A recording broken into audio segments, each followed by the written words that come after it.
Hi everyone, Matt here bringing you this week's review of markets for battery energy storage and beyond. Let's have a look at the numbers. Day ahead prices continue to fall, likely due to any increases in demand being offset by high wind generation.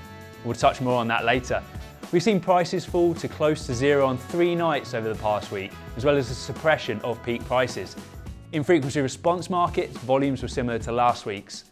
In our market leaderboard, firm frequency response was the most lucrative market yet again for battery energy storage assets. However, a rise in dynamic containment prices and a drop-off in trading values sees DC jump to second place for 1-hour systems, with dynamic regulation rounding out our top 3.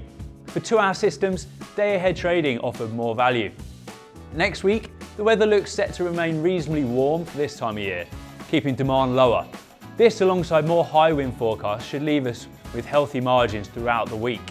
In other news, maximum wind generation records were broken yet again, exceeding 21.6 gigawatts on Tuesday.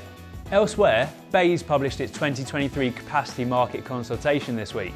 The proposals include changes to the way satisfactory performance days are carried out in order to better understand a generator's risk of non-delivery and stricter performance penalties.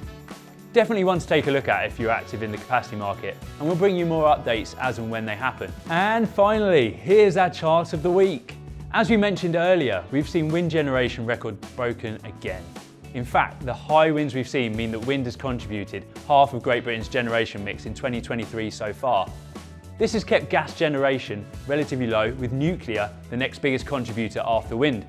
Taken together, this means that zero carbon electricity sources have provided 2/3 of Great Britain's generation in 2023 so far. Anyway, that's all we've got time for this week. See you next Friday.